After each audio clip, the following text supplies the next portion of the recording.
Welcome to this week's edition of the mma-analysis podcast. I am your host, Lance Fishel. Jay has no internet, I believe, was this week's. The Florida man doesn't have internets yet. Yeah, they don't have internet in Florida. Confirmed. So lucky you fans. How much is Jay going to change from being a Jersey boy to a Florida man? Today is it a big difference? Jay's going to come on the podcast. He's going to be speaking Spanish. He's going to be all Feliz Natividad in there.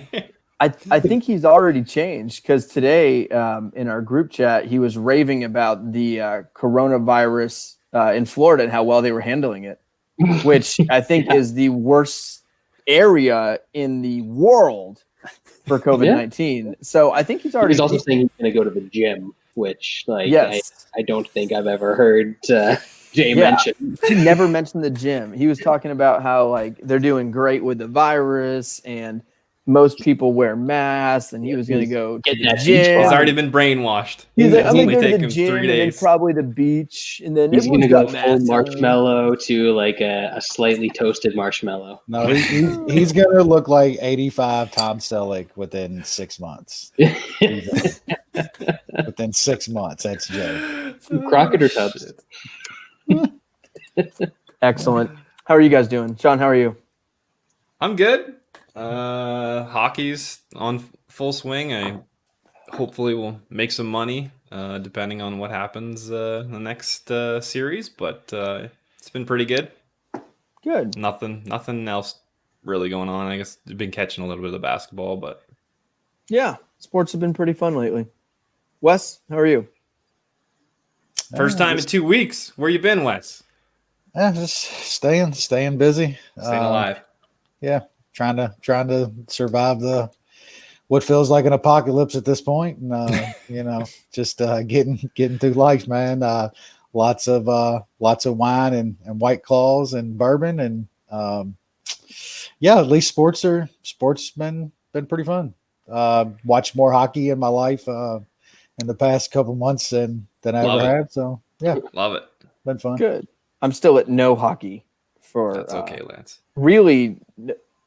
I might have watched hockey if it was in like before basketball and baseball started. I might have watched it, but no, there's too much going on for me to even attempt to enjoy it. I mean, it started during, I guess, the NBA was still doing their regular season, but regular season. They just called it playoffs because that's true. It's very true.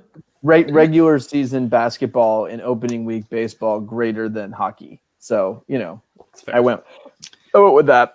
Brad. Things are going well. Settling into the new place here. I don't have a giant white light coming down onto all this snow, so it's kind of nice. You moved to Arkansas, right? Yeah. I wanted to get into one of the hot spots, but he looks more Arkansas. He does. You look more Arkansas than Canadian right now. That's for sure. Yeah. With that's great. The Tribe Called Quest. I like it. Yeah, muscle shirt. Yeah. You should come over. America's doing pretty good right now. I mean, name an area, killing it. All the areas, tremendous. All the areas we're doing tremendous. In every possible way. You couldn't be better than we're. I mean, there was talk of instead of worrying about a vaccine, we just give everyone the virus. Heard it, baby. Yeah, I mean, it's not a bad idea. What's 2 million deaths? Fuck it, we'll be over. Why don't we start with the White House and give everyone vaccine? Don't give everyone the vaccine. Just give them the virus, see what happens, and then see what happens. And then we'll roll from there. We'll need 2 new candidates for president, but you guys need 2 new candidates for president as it is. So I mean, we'll need mostly an entire new government. What I mean, that's true. No, I'm more on the point that when they try to rush out this vaccine before the election, I want Donnie's kids to take it first. That's the first people. He's gonna shoot it into bullshit Barbie's arm at one of those press conferences. Just right there. Oh, Yeah, God. she'll be Making able a to- statement. So we're gonna roll out the vaccine in the next day or two. Trump runs out. You're the first one. I mean, nothing surprises me at this point. I don't know if you guys follow Michael Rappaport, No. Oh, yeah. but he's been on fire this year. And he kept saying everything with the schools. It was like, fine, Barron is the first one in the Barron's school. He's first. We will follow his lead. Yep. He's such a sick bastard. I'm surprised he didn't do that. I mean, he doesn't care about that kid. No. Mm-mm. Anyway, That's- moving that's on the from weird tall one. this Yeah. great country. So we had a card last week, which Did we? started pretty fun. We had 4 straight finishes, all submissions, which weird enough. And then it was 6 straight decisions. And really, I mean, outside of that first fight on the main card, one of maybe the worst overall main card of the entire year, which is saying a lot Yes. for the cards we've gotten. I mean, just not good, but we'll still go through it because we hate ourselves. That's what we do. And how fitting. Let's start out in the catchweight division.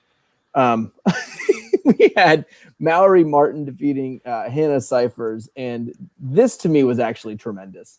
Cyphers comes out, drops her with a super weak punch, beats the crap out of her, survives, and in the second she has any trouble whatsoever, ball game. I mean, what a career for that one. That's her 4th loss. You of almost lost 2020. money to Hannah Cyphers, Lance. No, Never. I Never cashed that. Oh, bet. you eventually cashed, but she almost took Was it that ever money in from doubt? you. Was it ever in doubt? I That was so bad, man. How do you get dropped by Hannah Cyphers? Some people in all sports, including MMA, some people just know how to win. Some people know how to lose. It's really too bad that Angela Hill didn't beat her by submission, because 4 submission losses in the same year. That's like our boy Jay Ellis. That's right. that kind Yeah, of except type. she's doing it allegedly at the UFC level. Yeah. I don't think that's ever happened in history. 5 fucking losses. by such. I mean, for a small women's division to get finished 4 times in 1 year that's an honor. It's a special kind of bad. I Pretty think she knew it wasn't going to be good, and she ran out this year and tried to get as much scratch as she could get. Yeah. Respect. She risked the COVID. She's like, I gotta cash in because I'm just gonna barely fight, and then fucking I'm gonna get cut. So I might as well get these. I gotta fights. get this $15K, bro. I gotta get it. It's important. And the MMA media to me has been actually worse recently. I don't know if you guys have noticed this with the fake excitement and narratives and stuff. It's even worse lately. And I forget who it was, but one of the guys for Junkie after that first round tweeted in all caps, Hannah Cyphers is a savage. Oh, my God. Oh, I did see that. Oh, fuck. It's more like PR hype people now, like all of them, right? They all just cheerlead this shit. Well, it's either that or when you get Contender Series, it's Sanko just digging up the worst game. Yeah. Bringing him back from the grave.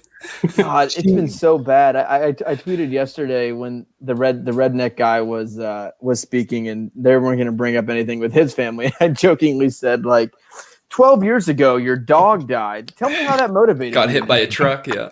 It's everything. Like the one they had that really started like 3 weeks ago. The guy's dad died or something, and it was like 6 years ago. and they kept talking about it. He's been carrying that strength for 6 years, Lance. It got him to where he is now. Brutal. Like MMA has always been tied to, I think, like traumatic events. Just in a way, rough characters. Just rough characters. They're trying way too hard for this. Like some of the stuff was like your best friend's uncle died when you were 6. You met him once. How does that push you to be a champion? Oh man. The Contender Series fights this week I thought were better than this card that we're covering. Oh, can we talk about my boy Thick Willie? He looked good. His dog died and he overcame that. He was a child. So that was a fun fight. The whole card I thought was pretty good. I want more fights like that Jimmy Flick fight. Yeah, like that was constant wild. submission attempts, transitions. That was fun. it's been a while since I've seen a fun grappling fight like that. Mhm. Plus, we saw a new invention in a fight in this, where if someone has pounding your face in from back mount, you just have really big muscles, and you literally just hold him like this for 45 seconds. Yeah. And then the worst in the guy has full back mount, flattened out. Yes, he can't get his hands out.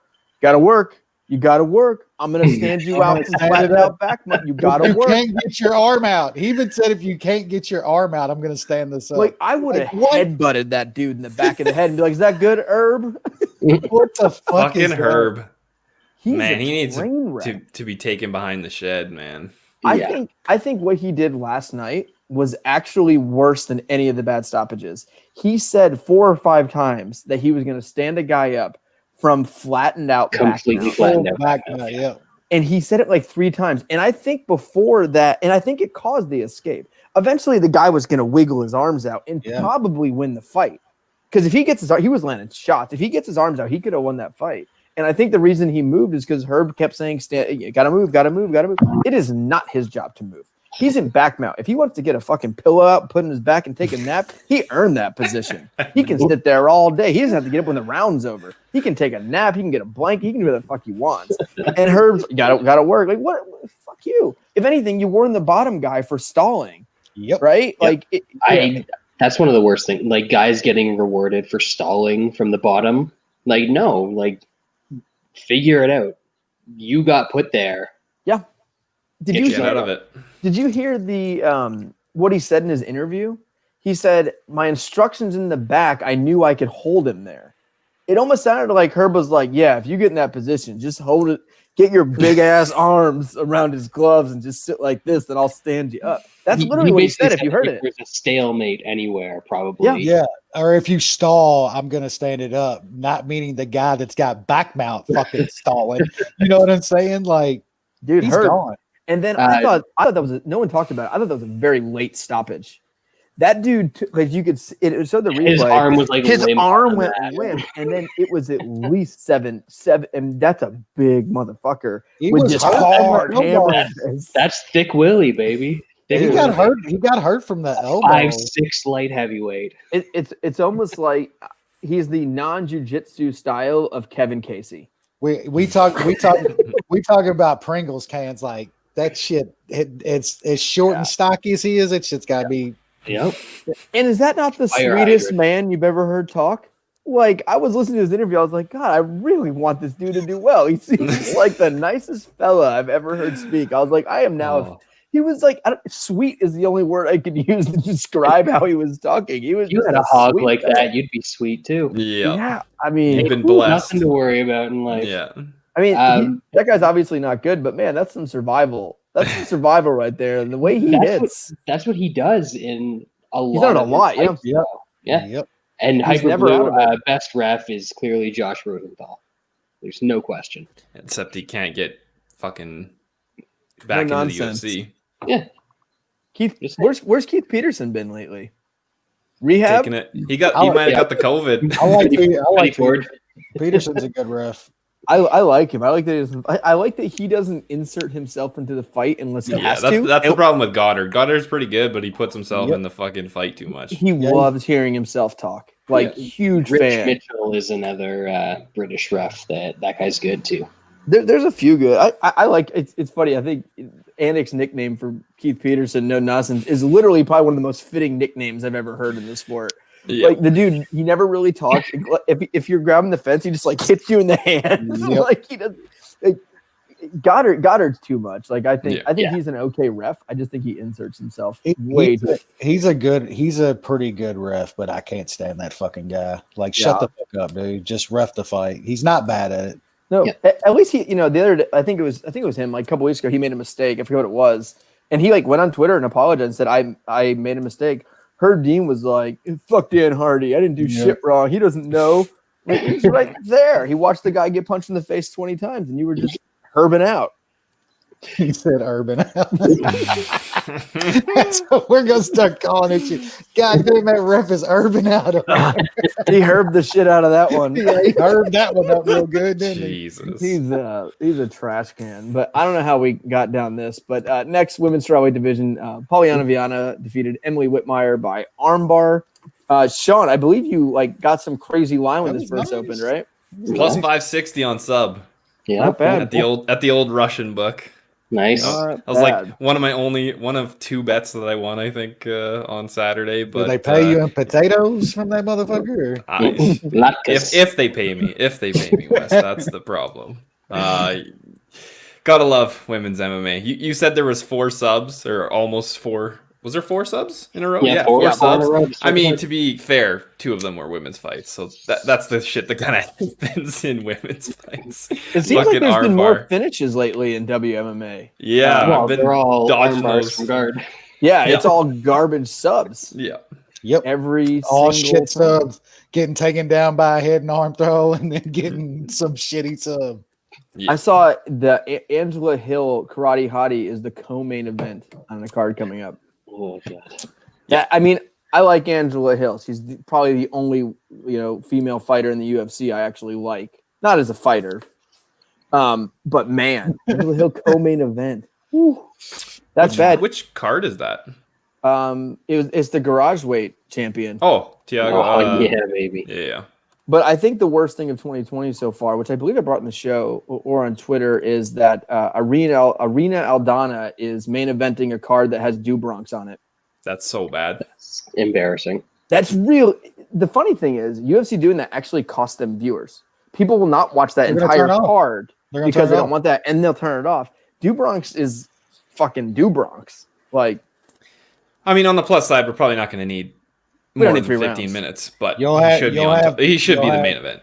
You'll have seven journalists saying how this fight just means something, so it's got to be the problem the main is event. that weight class is so trash that they have to elevate terrible fights because if Aldana wins, she's gonna fight Nunez next. It's like, who gives a fuck, man? It's more they still think Holly Holm draws. She does not draw. No one gives a shit about Holly Holm, and she's every time she's in the worst fight in the card. Almost every single time. She's one of the most boring Pennington fighters fight? that's ever How stepped fucking into bad the was fucking cage, man. Like straight up. And Dubronx is on one of the craziest streaks we've seen. Not just winning fights, but in devastating finishing fashion. guys, yeah. And like you can say, Aldana fight me. Dubronx wins this fight. He's fighting a Poirier, a Ferguson, a Hooker, someone in that top 4 or 5. So, yep. He probably should already, but yeah, he should already. Well, I don't think anyone wants him. I know they offered him. I think it was Gaethje before that. Why would you? If you're a top 5 guy, why would you want to face a guy before you? That's the biggest threat in the division. You're turning that fight down. There's no reason to fight that guy unless you have to. If Habib really does retire after his next fight, Dubronx is champ in 2021. Oh, it's shit. A wrap. Heard it here first. It's a wrap. Who's he not choking out? Come on. Get out of here. Dubronx. He's going to kill Benny. I hate that he's fighting Benny. I'm a huge Benny fan. I can't think of a worse matchup for Benny because usually his striking's okay, and if he gets in trouble, he takes him down. But he's the worst striker in this, and I don't care. I don't care what he thinks jiu-jitsu is about. You take Dubronx down, it's nap time. Like, what are you doing that? He's like that matchup for everybody. Love that fucking guy. Anyway, let's move on. We can skip the rest of this Polyana blah blah blah fight. Yep. Welterweight division. Shaun Brady defeated Christina Aguilera, guillotine choke. I thought Brady looked good. I thought people were not understanding who he was fighting in judging his possible career progression. He still got cracked a couple times, but yes, that was. I mean, it was lined what it was for a reason. Yeah, he looked good, but I mean, and he did the right things after he got cracked. Yeah. Yeah, I think he's decent. I like him. But people's like, if these fucking MMA, we got another contender for the belt. Oh yeah, he's got lats for days and horrible tattoos. There's horrible. That's the baby dick special. What are you talking about? Horrible. So I was curious. I forgot to tell you guys. So we were talking about baby dick last week with the Magny fight.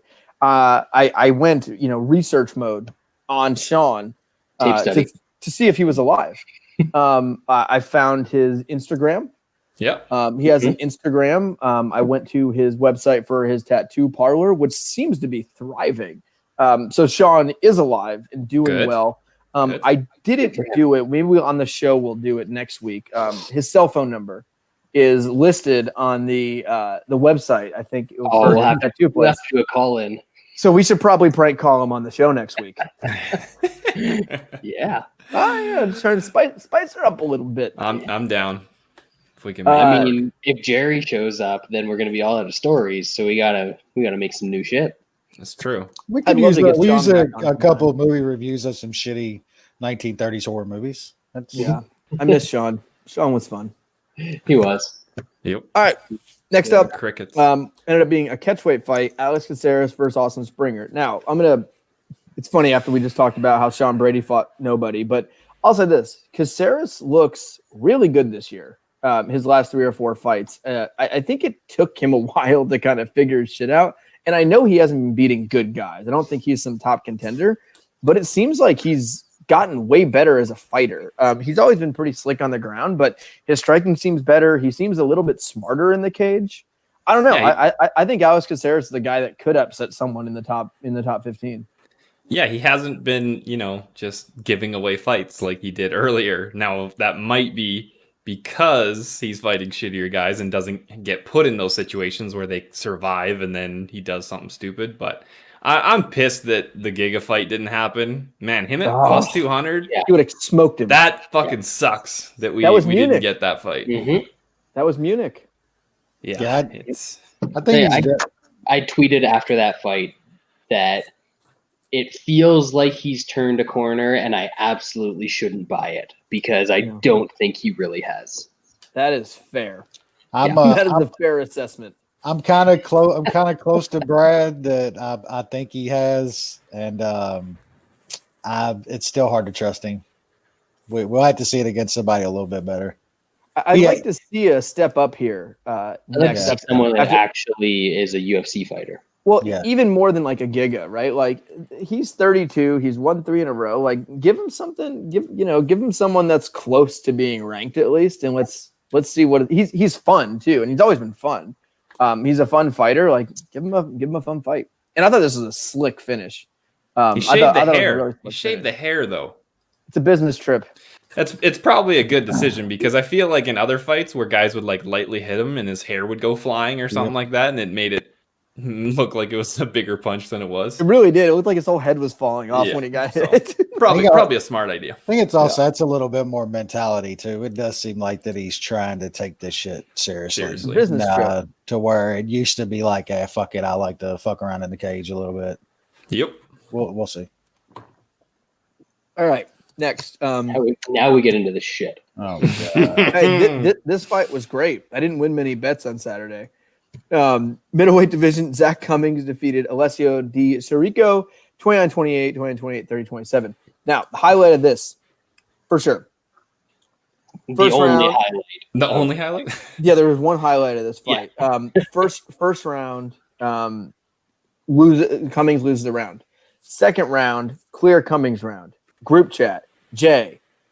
Di Sirico, clearly the best bet on the card. Now, we just got done watching Caceres run through someone in 5 seconds, less than minus 200. We saw a couple dogs hit. Now, we have a, minus 120, 1-1 going into the third, and the only reason he won the first is because he landed a punch. Best fight on the card. From that moment, I was so sure that Cummings, I wasn't even surprised when he landed that kick at the end of the fight, because I was like, Jay just said, his favorite, who's 1-1 going into the third in a very close fight, was the best fight on the card. We call it the Jersey Cooler. The Jersey Cooler. No, the Florida. The Florida Vision. The Florida Freezer. God. I love when I'm on the opposite side of Jay. And then later in the night, I want to say 2 to 3 hours later, Jay goes, I'm pretty sure I was thinking of the wrong Italian. Yeah, so apparently, he thought it was Vittori. Yeah. How was he watching the fight, watching it happen, and then 2 hours later go, oh, that's not Marvin Vittori. Yeah, Vittori's actually good too. Like, what the fuck are we doing here? Very good. I think it's a common mistake. I feel like that's why this fight was a lot closer. Maybe everyone thought it was the other Italian. I mean, sleeveless. Like would you guys put it past this to do that? Hey, by the way, we're offering coupons. Buy my package, half off a buffet at the Chinese place around the corner. And if Steal the deal. if you get the runs from that buffet, we'll give you half off the next one. Dude wipes. And Same dude place. wipes. Yeah, dude wipes. Don't forget Dude that. wipes. Yeah. Damn Mark Dude Cuban. wipes. Yeah. So let's see what we got next. Impa Kasagane defeated Coconut Bombs by 30-27 across the board. I'm not super. I was wrong on this. I bet Coconut Bombs. Funny enough, the only thing I was worried about in this fight was Kasagane taking him down and grinding him out. And I was like, if it's on the feet, it's all Coconut Bombs. I was way off. I don't know if Coconut Bombs is not nearly as good as Striker as I thought. He's not. I think it's both, but I think it's we both. all got a little fooled with Coconut Bombs. I do think it's both though, because yes, a guy can outstrike a guy who like Coconut Bomb's not a good striker apparently. He has some bombs, but not a good technical striker. But Kasagane's striking I thought looked good. For a guy who's only been pro for less than 2 years, who relies on his top game and taking guys down, I thought he looked pretty good with his striking, and I thought he looked pretty good for all 3 rounds. I don't think this guy is the second coming, but for less than 2 years pro, what he looked like on Saturday looked pretty damn polished for a guy who didn't use his number one attribute. Yeah, he's an athlete. I'm not sold. And look, I don't like you. You're right. He's only got a couple years of training and stuff. He's an absolute fucking stud of an athlete. There's no doubt in that. There's just sometimes I see guys and sometimes I don't see it, man. I don't know what it is. He looks slow and plodding.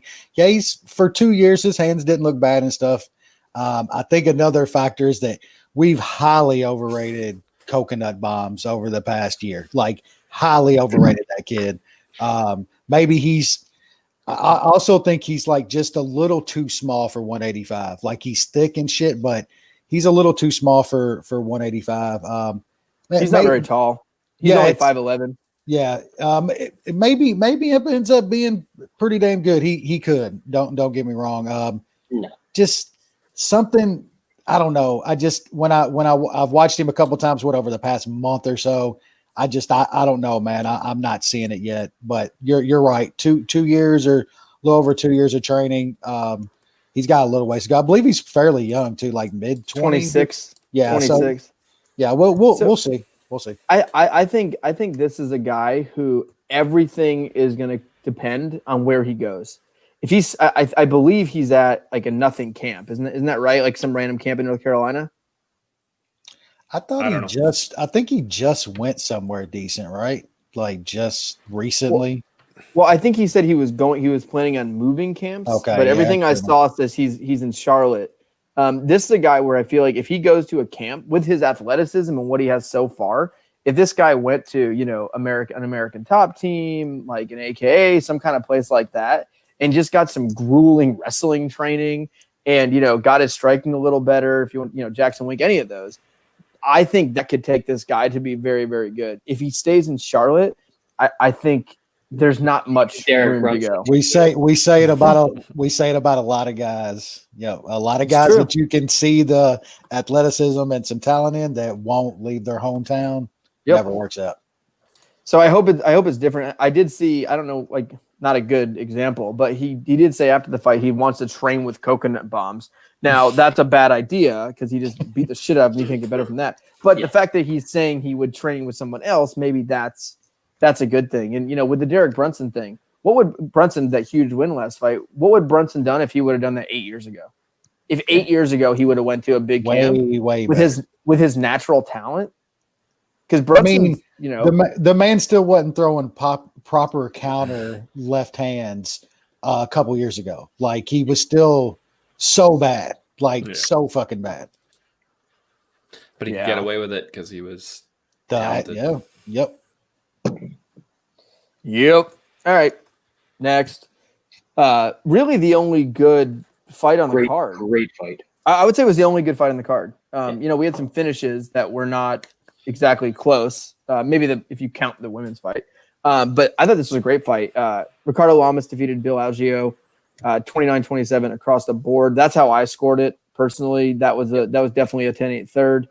I thought it was a great fight. I thought Lamas looked dead after the second round. It looked like that was about it. And I was thinking, God, Lamas he might be washed. He was taking the shots decently well. And the one he got landed on the second round, I think it was like a spinning back fist it was a knee. It was the knee he got hit with.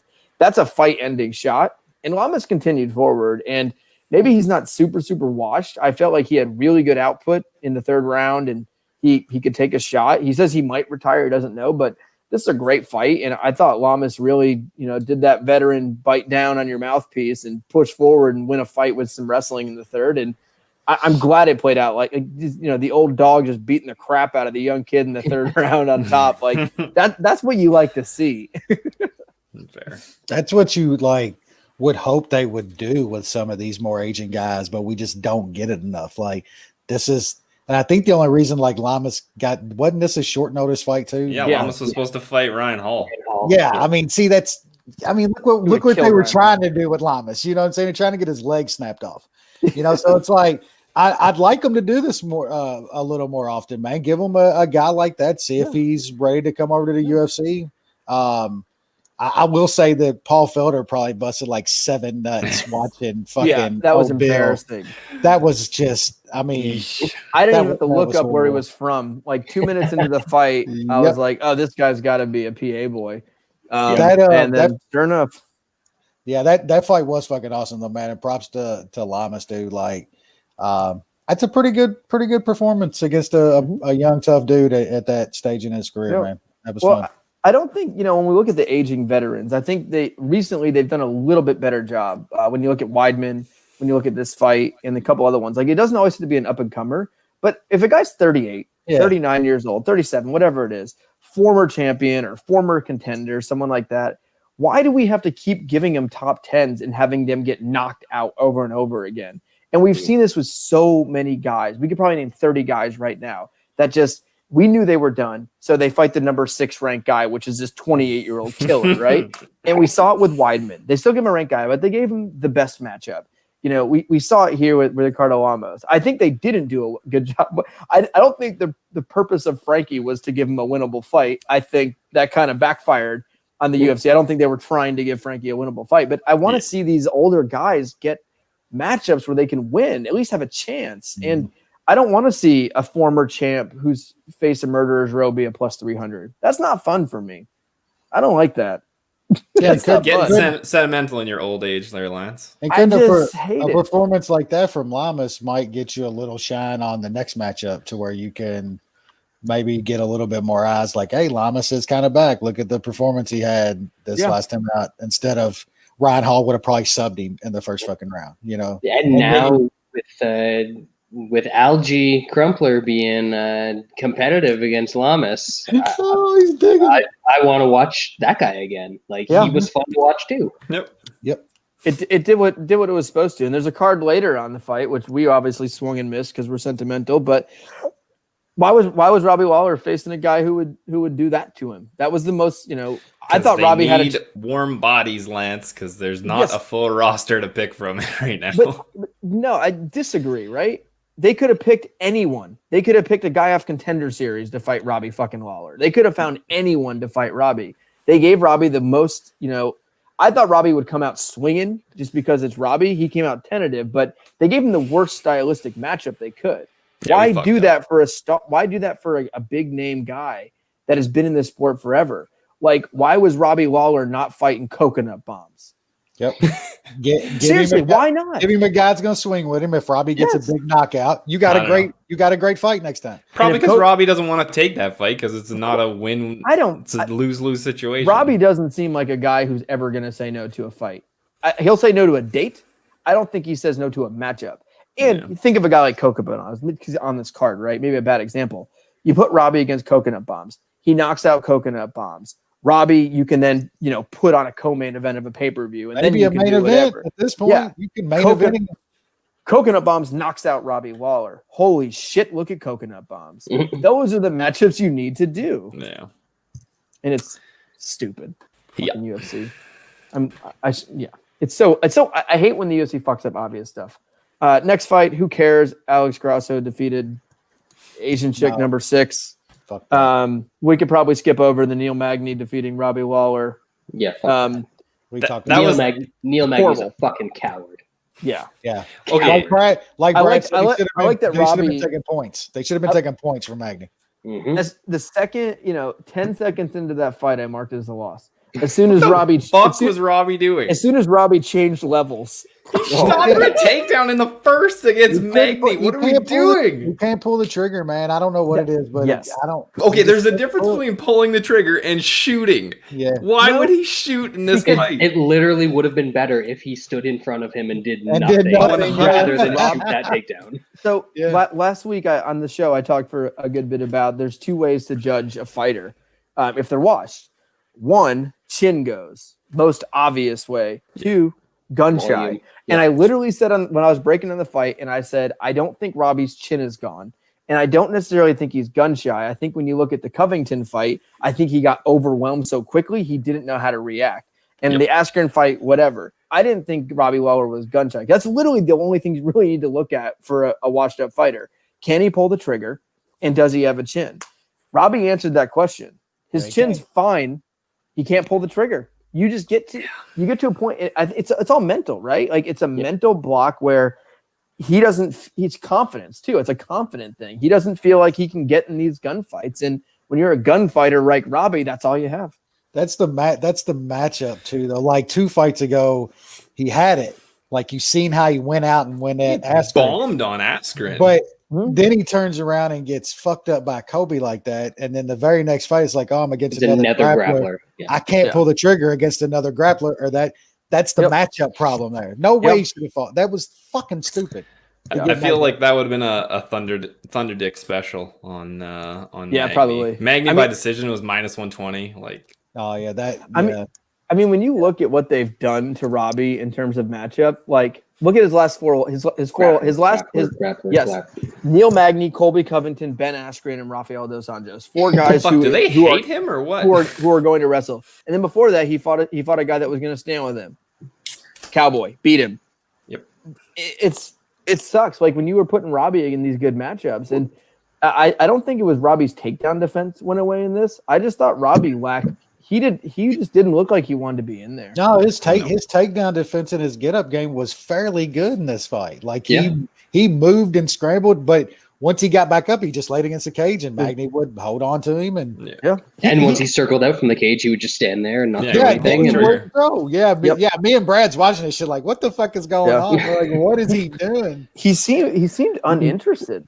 Even from like before the fight, like when it showed him in the corner and his walkout, like, and I could also see, like, not as an excuse, but like I could see Robbie's a guy that needs a crowd. He needs that excitement. He needs that around him because you think of Robbie and all this, and like that 5th round of Roy McDonald is how he is. Robbie's a bro, like he needs that energy. He feeds off that type of stuff. Where Magny probably the reverse of that, right? Like. Magny, if there's a crowd there, they're booing the shit out of him. Yeah, like Magny, right at home. But I mean, good win for Magny. This guy quietly does it, and I said on Twitter afterwards, like I feel bad for Magny because this is like every other fight that he ever has. Everyone already forgot about it, and that's the problem with these kind of styles. Everyone forgot Magny. Everyone already forgot about Magny. No one's talking about Magny this week or next week. It sucks. You know who else we're not talking about? Alexander Rakic. Yes. God, I told you guys Smith was washed. He also like blew his knee out in the first. What? Man, he was. What are you talking about? He was never. Yeah, he said he's super hurt or something. Like he got fucking calf kicked. He got fucking calf kicked. Yeah, he didn't get blown out his knee. He's just not good, man. He never has been. Agreed. It was a bad bet. Though I think we should outlaw kicking to the legs. It's just a sissy way to fight people. You need to keep leg kicks above. Leg kicks need to be above the knee. No, these calf kicks, that shit. Man, they fuck people up. They're lame. But they're like they don't tell me anything about you being a good fighter. You kick a guy in the Get leg. out of the way. Congrats. Yeah. Yeah, start moving. Throw Get the a fuck out right of the way. hand every time that guy throws a calf kick. He'll stop Yep. throwing that calf kick. Calf Yeah. kicks are super, super lame. Not a fan of them. And, unless it's like a guy who can actually like Barbosa, right? I like watching him kick people in the legs.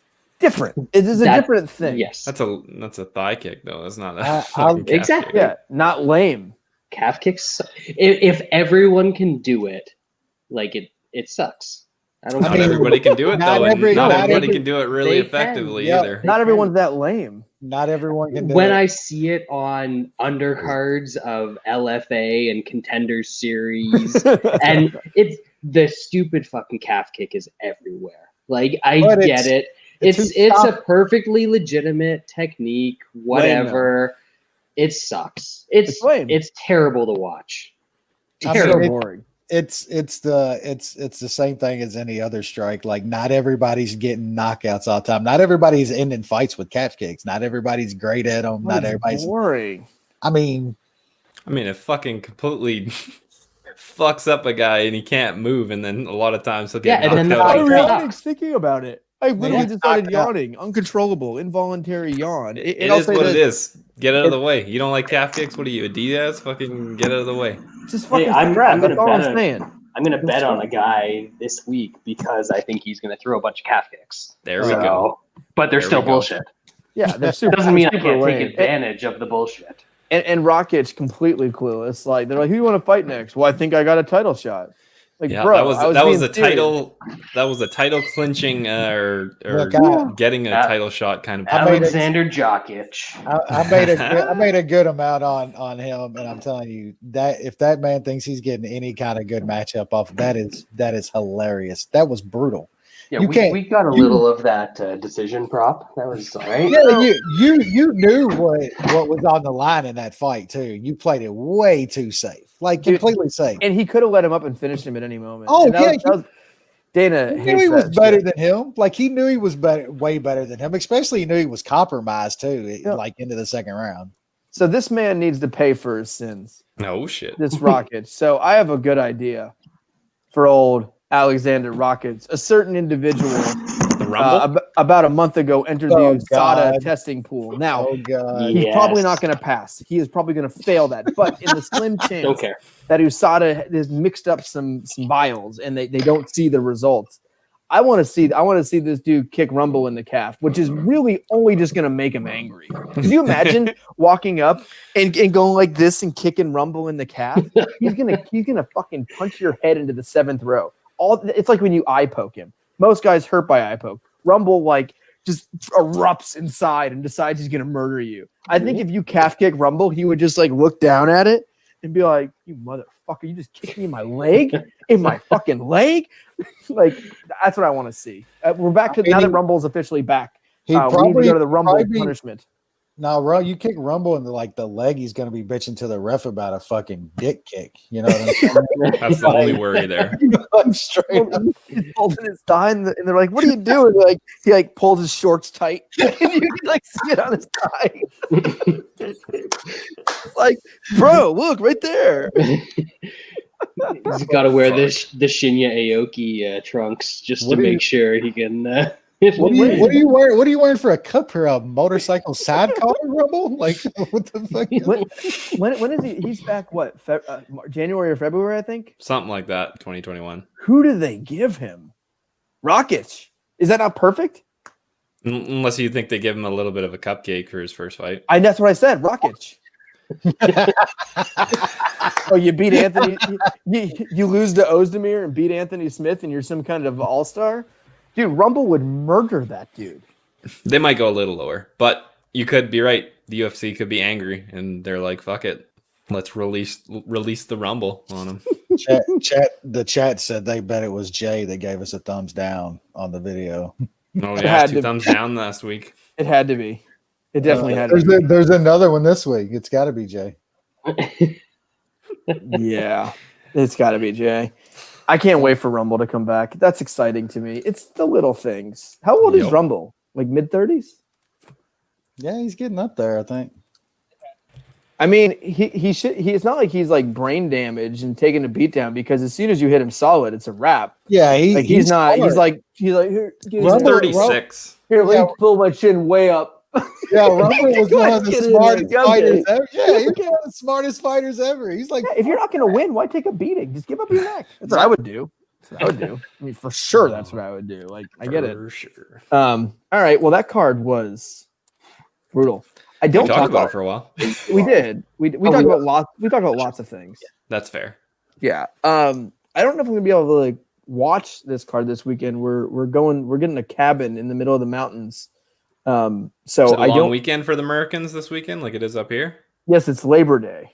Ah, But your Labor Day doesn't have a U in it. yeah. No, so we it's spelled it fucked up. correctly. I've seen your president. I ain't got no fucking time for yous. All right, neighbor, So labor. is What that the the fuck? Canadian Trailer Park Boys? yeah. So maybe on my phone when everyone falls asleep, I'll probably be able to catch the There it is. the last few. We'll see. But not a great card. I just is this what's the co-main on Wikipedia? It says Sajara Eubanks. No, It's off. Yeah, It's off. Off. That's fair. Let me go ahead and pull up a different list real quick. Last or 2 weeks ago, whenever they were scheduled to fight last time, I said that I was betting off, and somebody was like, "Who's off?" And I'm like, Oh no! what? Come on, sir. He's a Come on. fighter. Where have you been? I guess you don't know who the king is either. Like, I wish he would Jesus. come back. We need the king back in our lives. We need to literally reach out to the king. could you and, imagine? intro We song. should. Could you imagine what do it. what kind of fighter his offspring is going to be? The Like, king? The blood of him and Muhammad Ali flowing through it, flowing through their veins. Unstoppable. Jesus Christ! Can't terrifying. wait. Can't wait. Oh, right. This is a warning right now. yeah, So good. Spencer. All right, Spencer. We can probably go through some of these pretty quickly, especially without Jay. So we'll start out now with. We'll go ahead and kick us off with Hunter Azure versus Cole Smith. Wes? Yeah, I don't know. I don't have too much on this one. I do think Hunter is the better all around guy here, but I just weren't laying any kind of money on this guy until I can probably see this fight, because that's just wasn't a good look at all last time out. Kelleher's definitely a better guy here than this Cole Canadian dude, but he's tough, man. If he can get out of that probably middle of the second round or longer, I think it gets interesting. So yeah, I'm not gonna lay any kind of juice on Hunter here, but can't put any kind of money on Cole Smith. So New Shaun, is that a mannequin? Where? Oh, that's for my chick making dresses. She can make her boobies bigger and her ass The bigger old and man smaller. cave. I hear you. All right. Who Yeah, you got? he said right? the boob's bigger and the ass bigger. Fucking. I mean, like Wes said, I think Hunter Azure is the better guy. Maybe it was kind of early on wasn't it early on in the old COVID days when he fought Kelleher? Yeah. Who knows how he was training then? Maybe he shows a better gas tank this time. He was fairly easily winning that fight until Kelleher kind of took over and caught him. So I think he wins here. Did our buddy Cole Smith win a round when he did not land a single punch last time? I don't remember him. I know he went. sucks. Yeah, he went to a split decision with Miles Johns, and in the second round, there was 6 total punches landed in the whole round, and they were all by the guy who Miles Johns. But I think he might have won one round on a judge's scorecard. I mean, why land punches? You could have hurt your hand. There's Just lay on him. Just hold on, wait a fucking lay second. on him. The Miles Johns fight? Hold on. When was that? Unless you're got herb reffing. then you're in some shit. Okay, that was last year. Yeah, September 14th. He won the first round, and then the second one was one nothing where happened. I mean, there was nothing happened in the first round either.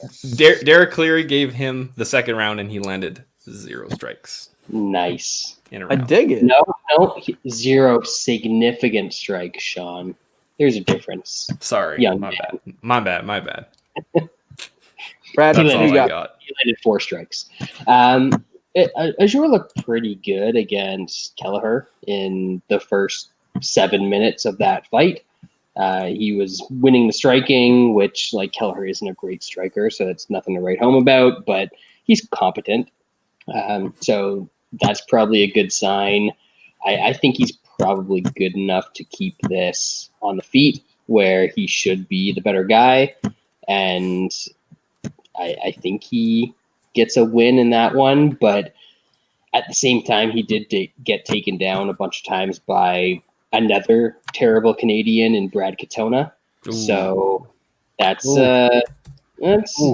not ideal. But if this stays on the feet, he's definitely the better striker of the two. I just hope that the gas tank's there a little bit more for him than it was in the Kelleher fight, but not really loving a bet on anything here.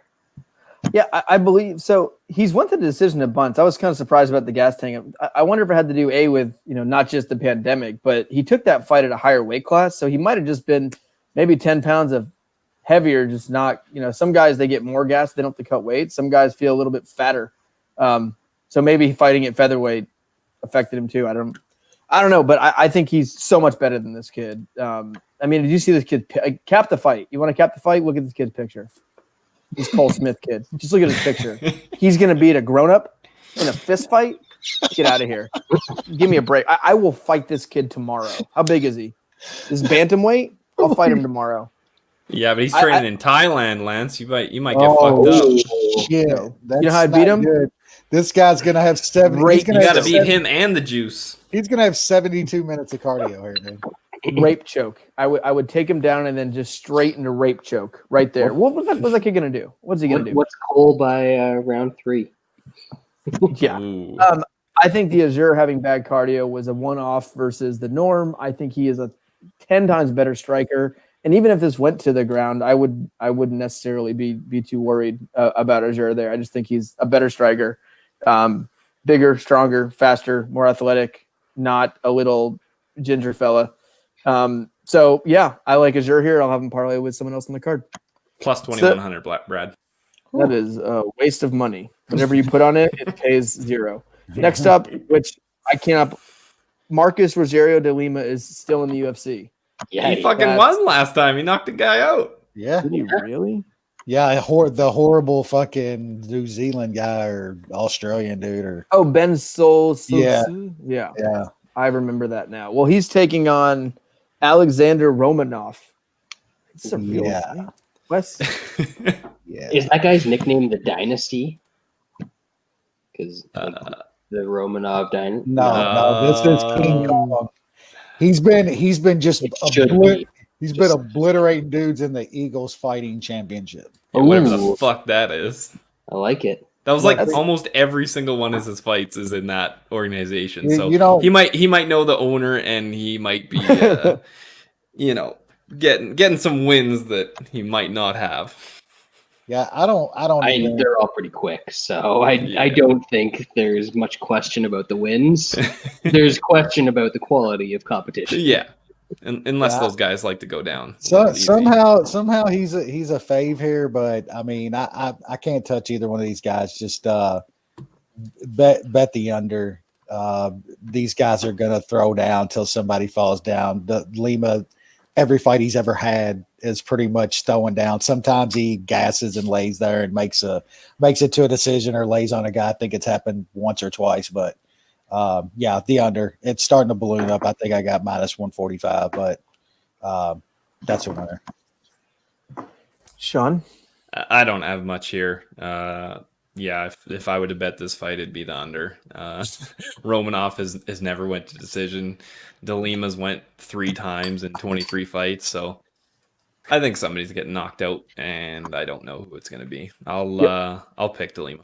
Yeah, it's like minus 690. It doesn't go. Bradley, That's I assume. extreme fatty. So like the 1.5 is like not really priced. Considering. Yeah. Like these guys, most of them are not. They're not getting second and third round. Yeah, finishes for the exactly. Most part. Yep. Yeah, I like the under as well here. I played that earlier in the week at minus 145. I think Romanov has gone under 1.5 in 10 of 11 career fights, and De Lima has gone under 1.5 in 9 of 10 UFC fights. So, like, there's going to be quick finish, and that's win or lose for De Lima.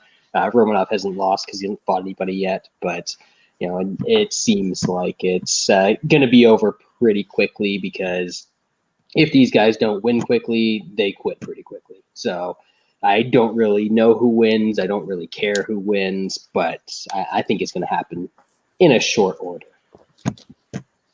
Yeah. I got just nothing. I got nothing to add here. I might play Goes the Distance. What is that? Sharp. That's sharp. Plus 430. I should be. He's the number 1 heavyweight in the Europe Balkans. Like, Ooh. do they even rank that area of the world? Like, I mean, it's a pretty big deal. We don't get it.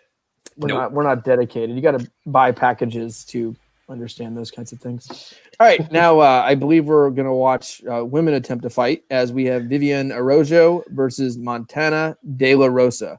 Hopefully better than her husband, because he sucks. Not much. Wes? Hotter, though. That's not saying much. You don't like him? You don't think he's attractive? Not my style of man, Ever since he didn't show up to that one fight in Legacy, I have hated that man. Yep. Fair. He just didn't. He had a title fight that would have got him to the UFC, and he literally just did not show up. He weighed in, he made weight, and then he just didn't show up. I mean, I get it. I'd be scared too. Fight is scary. Wes, you got anything on? I would go in, and as soon as it wasn't going my way, I just give up my neck. That's what Rumble Johnson. I mean, learn from the professional. That's right. All right, Wes. I have no clue here, man. I have no idea. This girl lost to Jessica I. The one girl. That's embarrassing. And the other one lost to Andrea Lee. I laid minus 179 for 1 unit on Araújo. She's better on the feet, and she's better on the ground. I don't think she's better on the ground. She's going to be on top. So as long as she doesn't get fucking armbarred from the bottom. That is a good possibility. Wins. Did I tell you this is women's? It actually is. Yeah, it actually is a possibility. I know. What's De La Rosa's sub? Not enough. Fade Shaun. It is 725. Ooh. That's not a bad prop there, man. Because Shaun's right. I think if it does get to the mat, the De La Rosa's on the bottom, but she's got some dumb stuff down there. She has 11 wins, 8 by submission, and the line's relatively close on the money line, and it's plus 725. No one. Oh, like Viviane. Oh, yeah, Viviane Araújo. That's a someone. The girl who just lost to Jessica I. Yeah, that's a fucking contender. That's a contender right there. That's fair, but she hasn't been sub before, and she's got. She hasn't faced someone as good as Montana De La Rosa. Oh my! You got it, Lance. My champagne was overflowing. That'll happen. Get it, Bradley. Cheers. Oh, sorry. You want me to break down this fight? I mean, you don't have to. I'm not going to. I'm not. No. It's not good. Yeah, I agree. Will not actually be betting this. All jokes, just joshing. Just joshing. All right, what do we got next? Not really. Tremendous card. Oh, great, another winner. Bartosz Fabiński takes on Andre Muniz. Wes, who are these fellers? I don't even know what we're doing here anymore, man. This sucks, man. I want This like is, a new this UFC. this is the fourth fight on the This card? this is every week. I'm looking at like the last prelim before we get to the main card. And I'm like, who the fuck are these guys? This is the prelim headliner. Come on, let's try and take it seriously. All right. Remember, I love when people say the prelim main event. Like that's something. Dumbass. Oh shit. Yeah, Wes, do you know who these people are?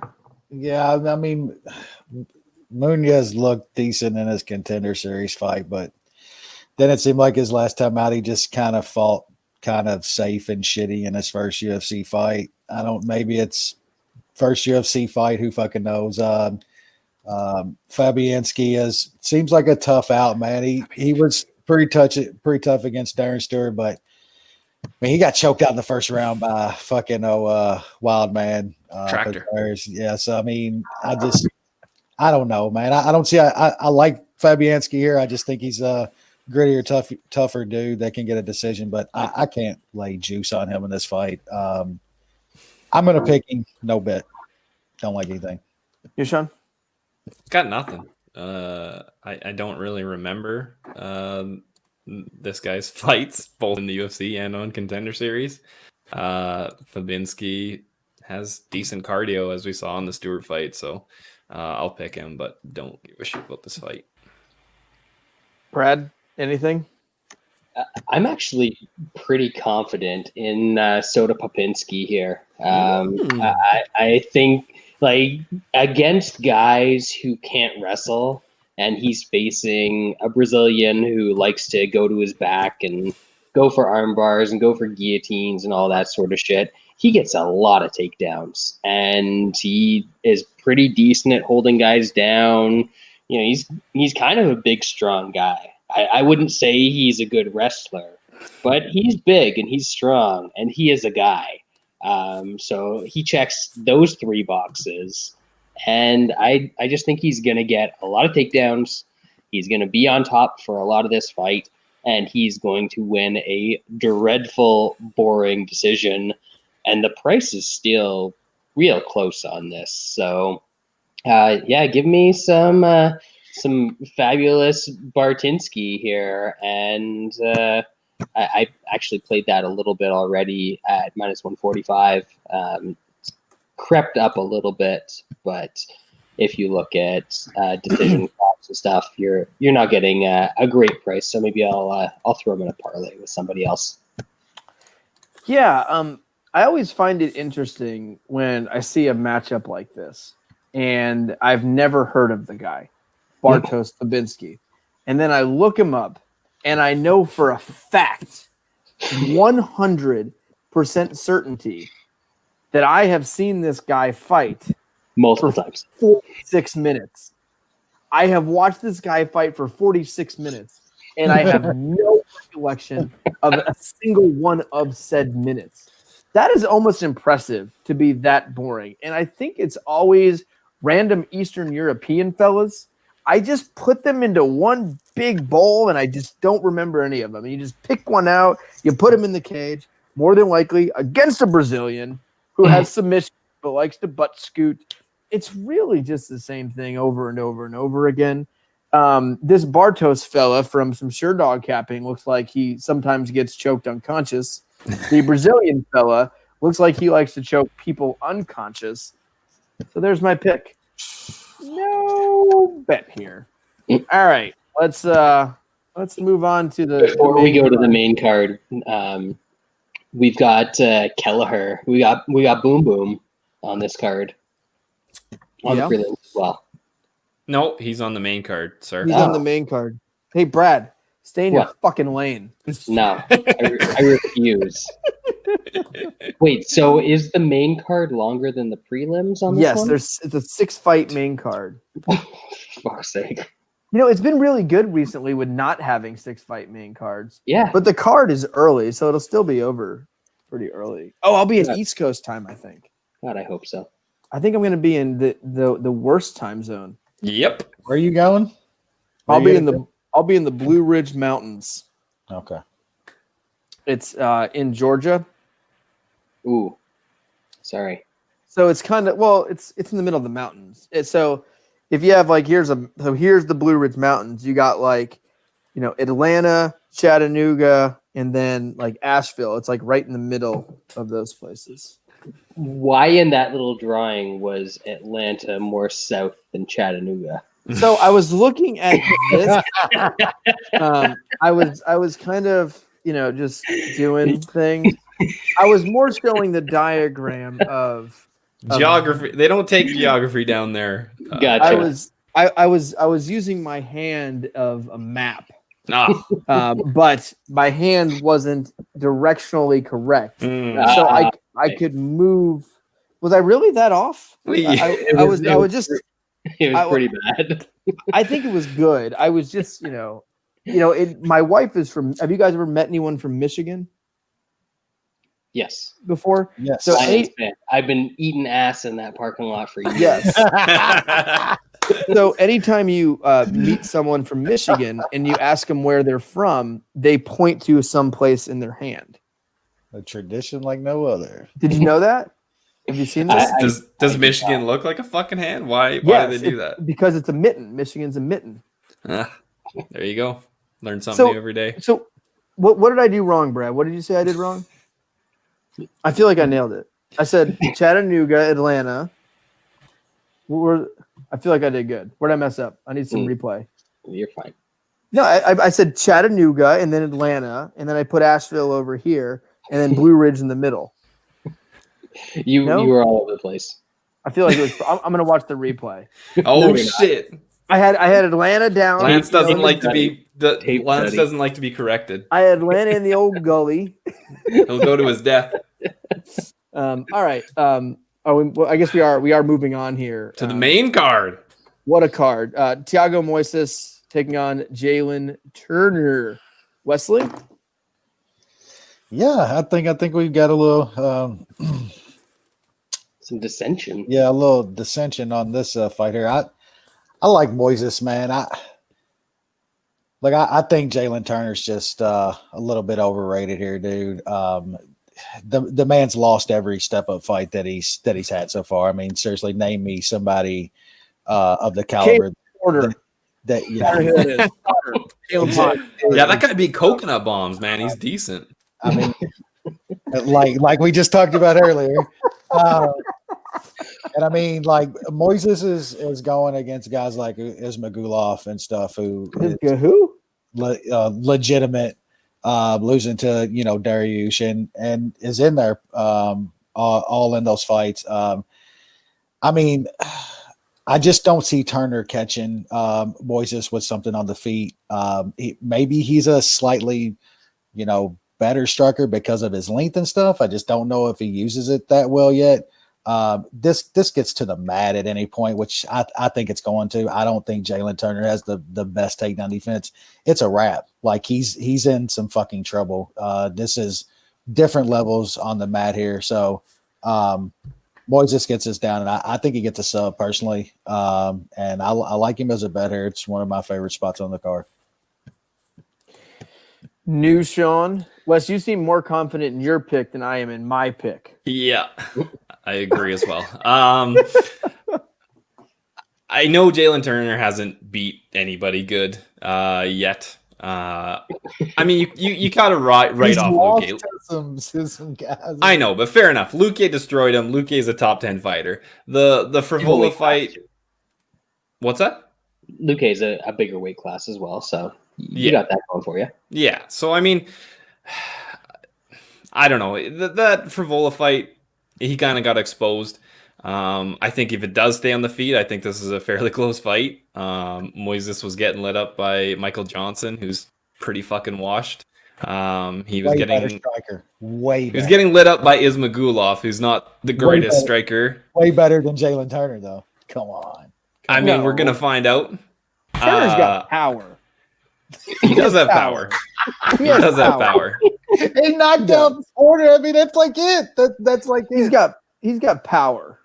Come on, dude. Come on. I mean, he has all finishes when he wins. Yeah, he's got 8 KOs and 1 fucking sub. So he does have power. It's now whether that's gonna it's more volume and beating the guy up. And when you look at those finishes, there's like body kick, ground and pound. Eye Power, poke. like I said. He said, They're not slick knockouts, fair enough, but I just didn't like what I saw from Moisés against Michael Johnson. Granted, he did the smart thing in the second round and took him down and finished it. That is concerning. That's why this isn't a big play for me. I just think Jalen Turner, when it's on the feet, is pretty decent. And it was plus 169 or plus 168, so I'd play it for 1 unit. It's small. I get it. He probably gets subbed. If you're listening to this show, it's really easy which way to side on this fight about the confidence level. Moisés continue to come down to minus 160 and stuff like that is getting on the side to where you can't bet Turner even if you want to take a little shot, in my opinion. Anyway, like he's fucking plus 140 now. Jeez. Yeah, I mean, like plus 170, plus 180, I could see taking a little. That's CLV. I don't even care if he wins. I already won the CLV. It's already a win. Well, when I looked earlier, when I was looking at the card last night, he was like plus 165. Yep. Not anymore. The sharps, the fucking wise guys are betting Turner. You know, this is probably going to save me money. I'm going down to like plus 135 or something. It's gonna save me money. Bradley, you're up.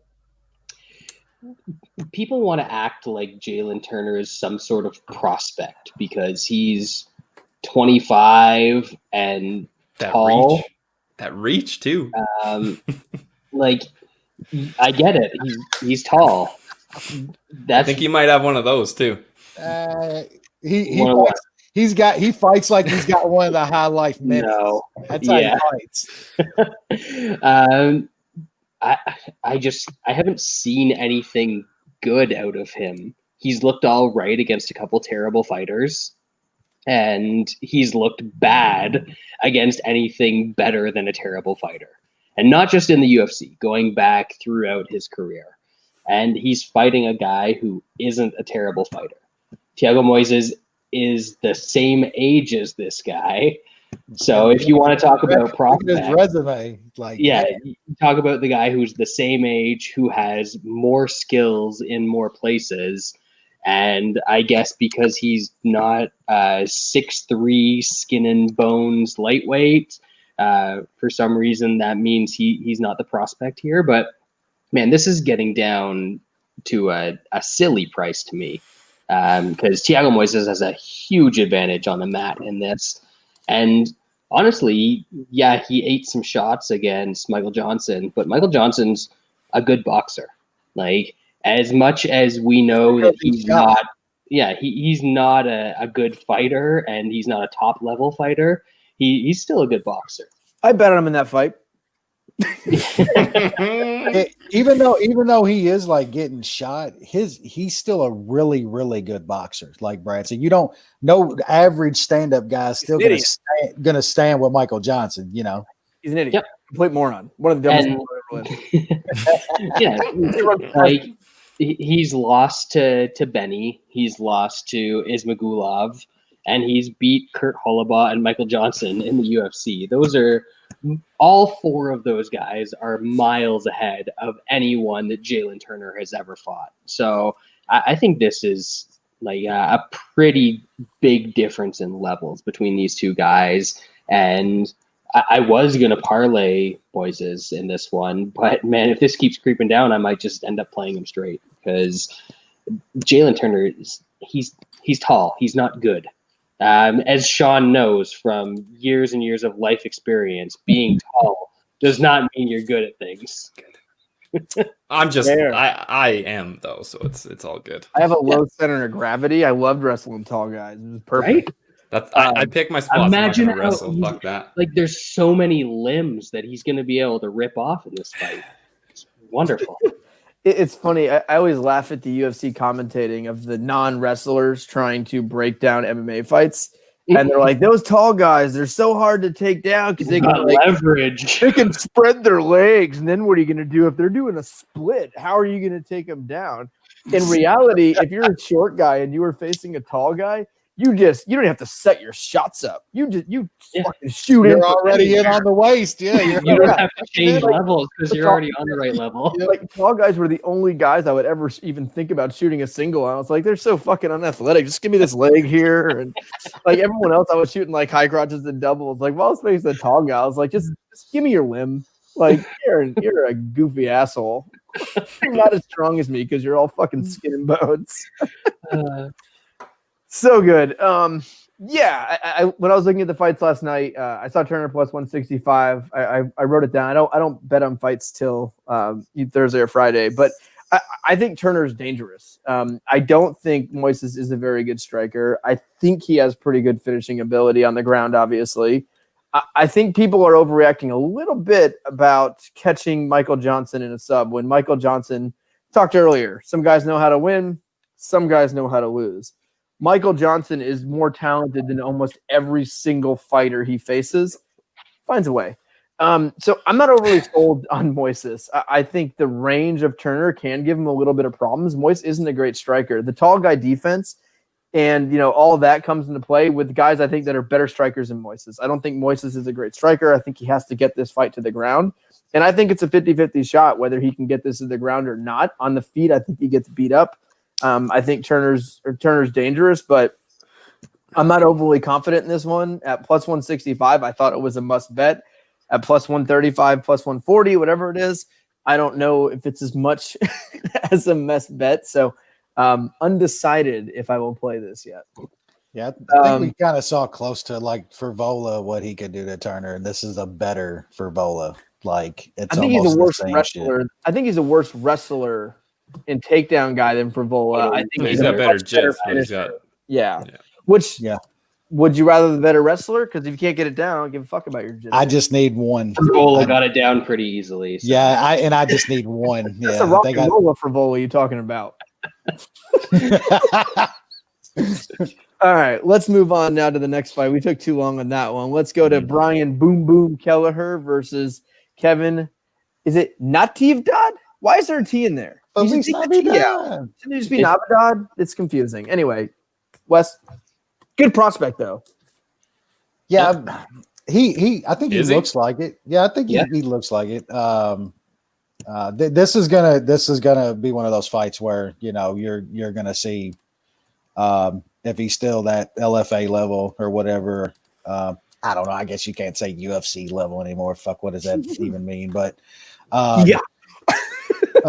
this is a tough out. Kelleher, if there was a UFC level, I think he is. He's kind of that gateway type guy at this point, and I think he's gonna make Feliz Navidad give a good account of himself here, and I mean, I think there's a chance he could, but it's hard to bet a quote unquote prospect first time out against a really tough guy like Kelleher. You know what you're gonna get out of Kelleher in this fight. But do I want to lay minus 225 here? Absolutely not. If I was to bet this fight, it would definitely be on the dog and just kind of betting a little bit on potential. But I haven't bet anything here. Probably pick Feliz Navidad and Toutmaster, and maybe a bet if I'm already a few claws deep. Claws. I bought I got a pack of claws and a bunch of High Life for this weekend, and I bought Bon Vive. I've tried all the other ones. I tried Truly, it was disgusting. I tried the Bud Light one, disgusting. I've only liked the claw, but I got the Bon Vive.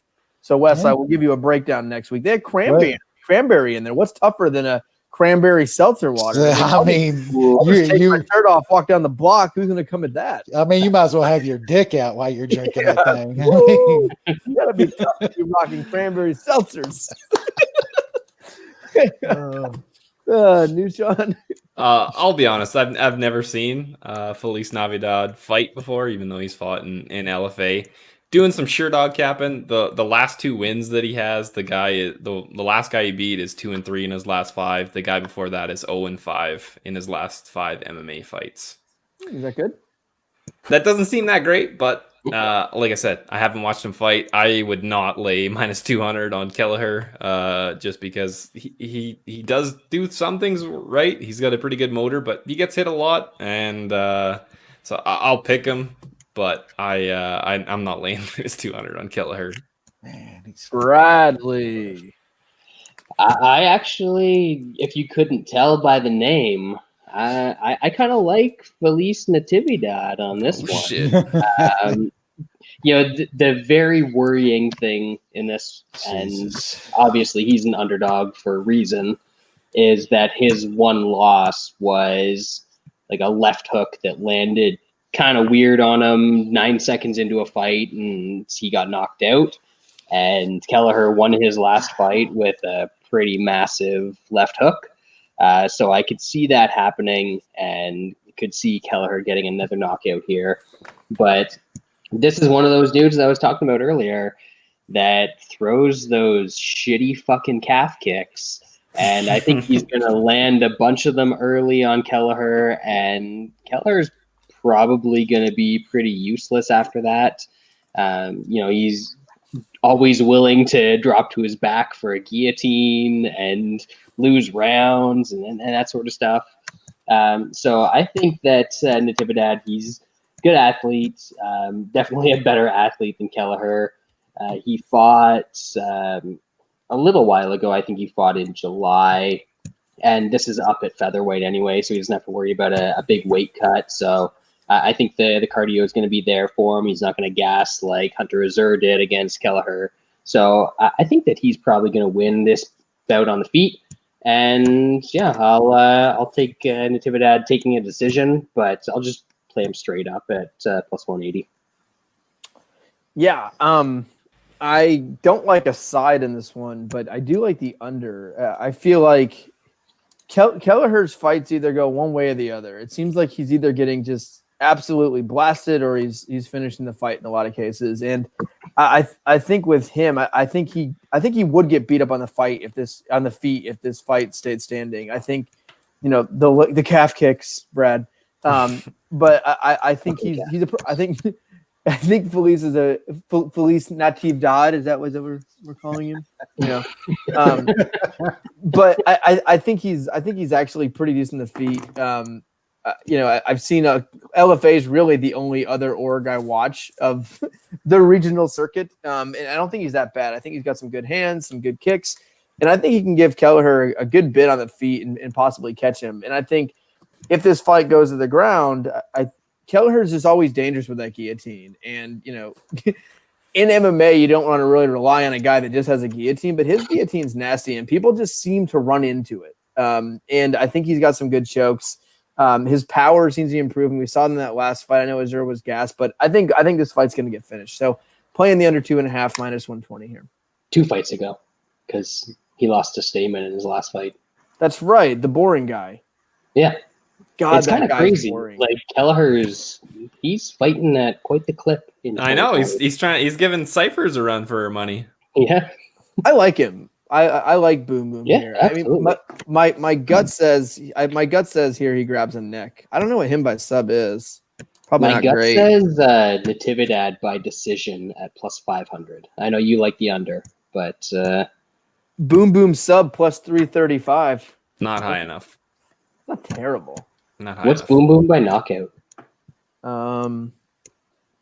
355. Same number. Yeah. 355. Yeah. Also not great. The same. Natividad by decision. Kelleher doesn't get stopped by strikes a lot. Usually when he gets stopped, he gets caught in a sub or something silly. He could get subbed here. Anyone can finish a guy who has no sub defense.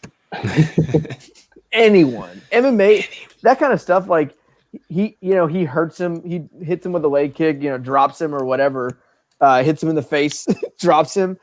Anyone can get someone's back and choke him out, and Kelleher seems to find those outs when he's on the ground and he's tired and he's hurt. So we'll see. All right, let's now move on. And we have the next fight in the card is Zalim Imadaev versus Michael Pereira.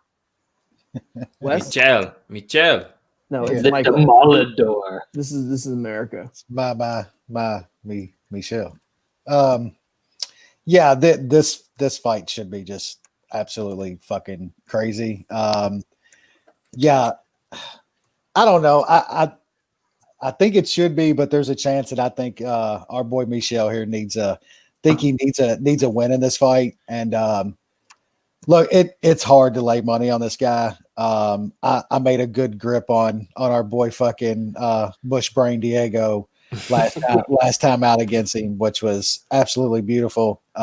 Just dominant, just a dominant performance. I mean, bell to bell on that one. Never in doubt. He looked great in the Diego fight, and I thought he actually fought way smarter, better. I think he learned his lesson. But Diego just too much to handle, just the cardio machine. An animal.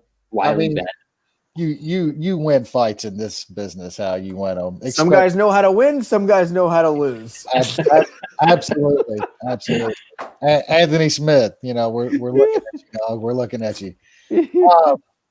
I think you're right here, though, man. I think we saw how skilled that Pereira is when he's like not doing the absolute dumbest shit you could possibly do inside a cage.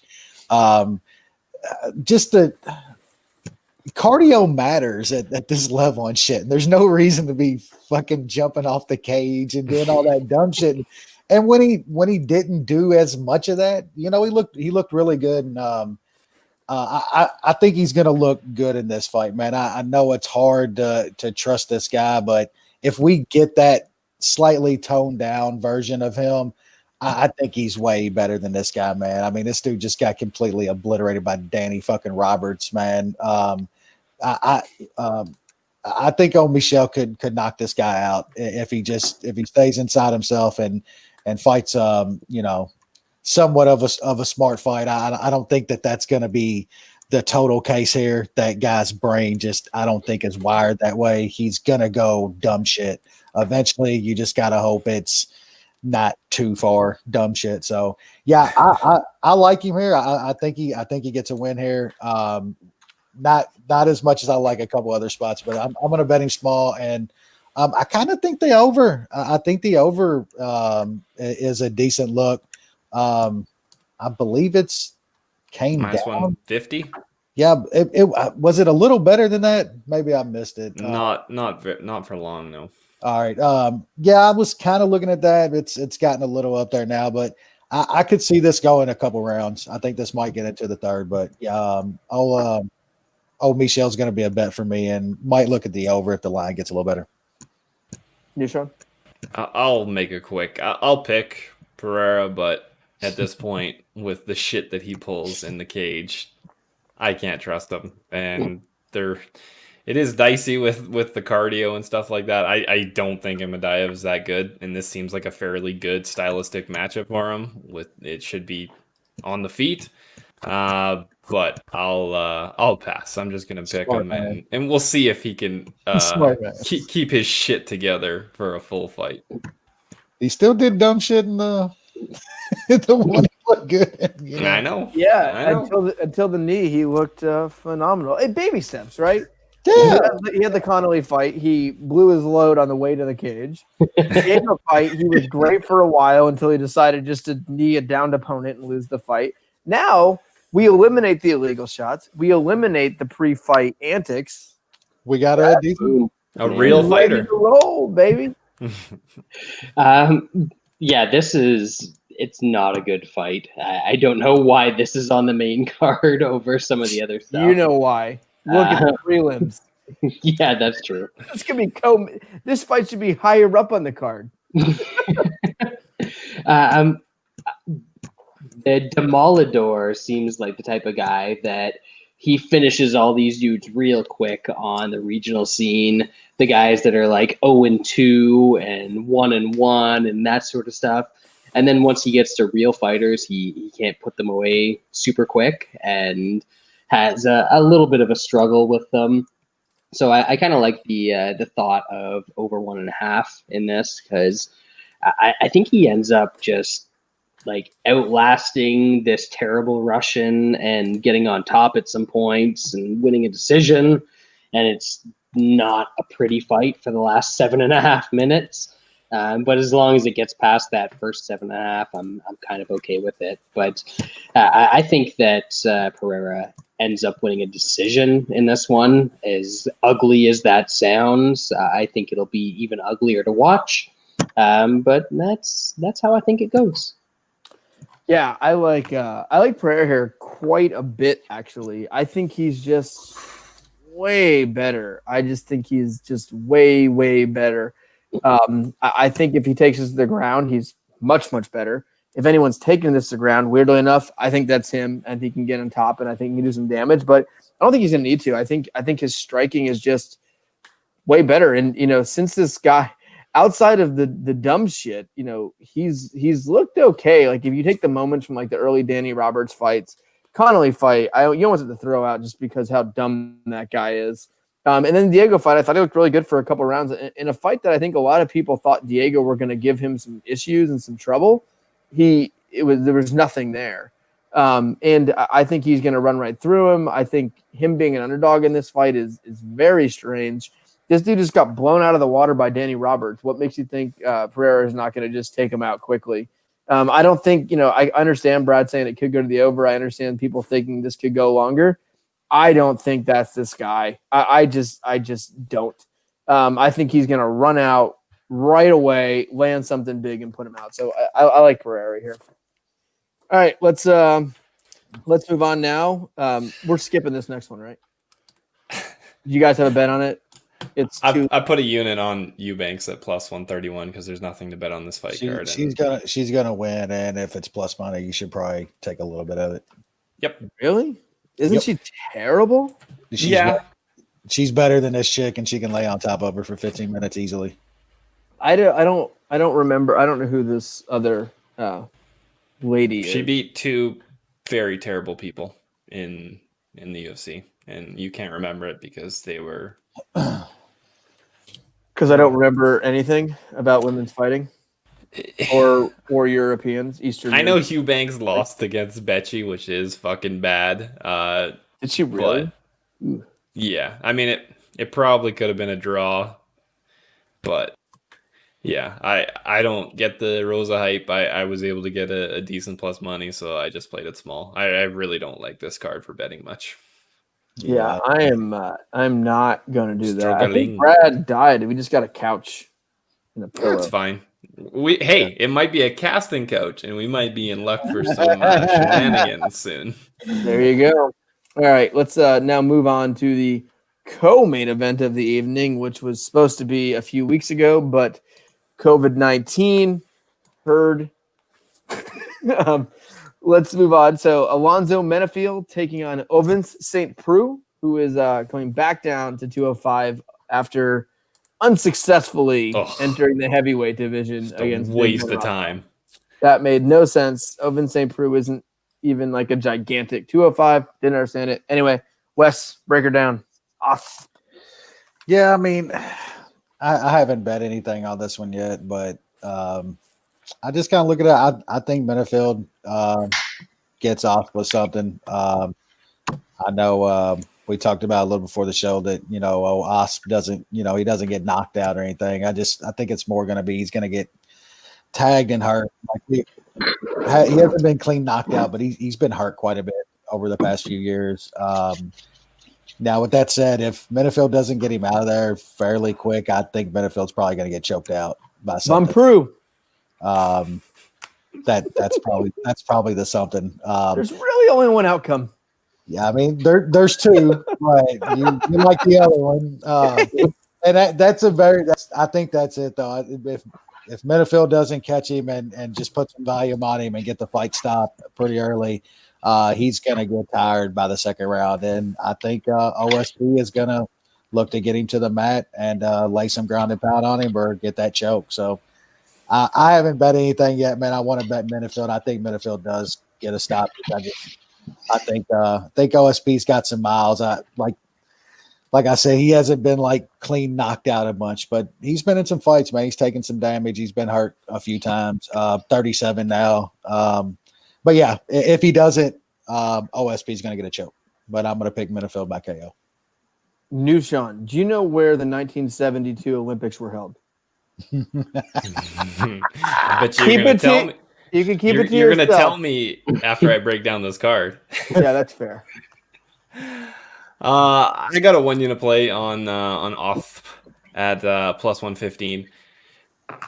Menifield, we saw the gaping hole that is issues with him last time out. He didn't finish in round 1, and he got tired as hell.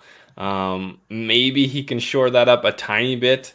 I don't know. I think if he doesn't really go, if the fight doesn't really go his way, I don't know how fresh he can be in the second round. Like if he's not flatlining a guy with an Osp fight, you're probably gonna get grinded on the fence. That's gonna make you tired.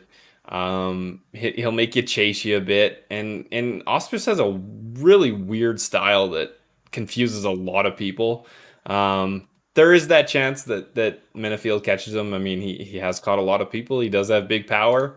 Osp has never been finished in the first round. And I don't know. The last time I guess he was KO'd was 2016, so it's been a while. I think he's got a good shot at weathering the storm and taking over in the second round and third round. I don't know if he gets a finish, like you said, like a sub, Lance, but I guess we'll see. I'll just take a side in this one. Brad? Did we skip Sajara Eubanks? Yes, we did. We were waiting for a casting couch because you left. We thought there was going to be some fun stuff going on, and then we're just like, all right, well, we got to catch up because we're. I made the executive decision. Me and Shaun like hate sprinkle on Eubanks. Yeah, we hate. She's terrible. I don't disagree. In this fight, I feel like you can go back a couple weeks and listen to us break it down a few weeks ago. But, Wes and Shaun, even though they might not be as confident as the Jews, which, it comes with being a Jew, you're just confident in yourself. Just feeling it all day, every day. And then also self-loathing. Yeah, absolutely. It's really hard to read. Yeah. I mean, it's self-loathing after a Robbie Lawler bet and a John Dodson bet and several bets, but it's pure confidence heading into this. We're definitely up in the Munichs. I think it's 186-7 now, but half those didn't count. Yeah, exactly. So, like Menifield, if he doesn't get this guy out of there early, Osp doesn't have the greatest cardio in the world, but he's been 5 rounds. He's won fights after taking some damage early. He's stuck around in fights and been able to get guys out of there. The thing that I hate is that all of the props that I liked on Osp in this fight are significantly worse now than they were in the first fight. I think Inside the Distance was plus 220 or something the first time around. I had some round 2 at plus 800. Those are both significantly lower now than they were. But the money line's still the same. Money line still, you can get him at plus 110. He was plus 120 earlier in the week, and I grabbed a little bit of that. I just think that Menifield, Lance and I sort of disagreed on this last time. I think Menifield, he's going to try and conserve his cardio a little bit, and it's going to backfire. Lance, I think you think he's going to come out even harder because he knows he doesn't have, he knows he doesn't have the cardio. Either way, I don't think it's going to work out for him because I don't think that he's getting Osp out of there in the first round. And then he's just going to take over. So Osp probably taking him down. Von Preux, round 2. Baby. There you go. Yeah, I think Menifield that's him. I think he's in his 30s. He knows what he is. He is a 6-foot jacked light heavyweight, short for the division. He's not just going to wake up and have cardio. Him going slower is not going to improve that. There's guys that are just like this. If he's going to win, he's going to come out and knock your head off in the first couple of minutes. Couldn't get Devin Clark out of there, and then gets beat to shit by Devin Clark. I mean, this dude had a gigantic round 1 versus Devin Clark on top, beating him up, and that second round started, and there was nothing. There was nothing there. Like, that was a zombie. And I think with Devin Clark not a finisher, Devin Clark's not going to choke you out and do things that OSP is going to do. Also, not even a light heavyweight. Not at all. And with OSP, when he gets on top, he instantly works for position. He instantly threatens guys with submissions.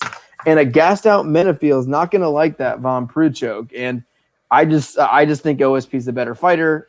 He has not been knocked out in 10 years. I know he's been hurt, but that just shows he's been hurt by light heavyweights with giant power and survived. He's done that before. And he hasn't shown a dent in the chin. I think he's still got it. Shaun, did you figure out where the 1972 Olympics were? Munich. Wes, I would suggest you not bet on this fight because we're 187-6 on our Munich plays. I think those numbers are a little skewed, but it was 180. It was 187-5. But we had a canceled fight, so I just threw it in the loss column. Yeah, fair enough. You're right. You're right. So much. I mean, it's fair. All right, let's now move on to the main event of the evening, which 2020 baby Augusto Sakai main event versus 72-year-old Alistair Overeem.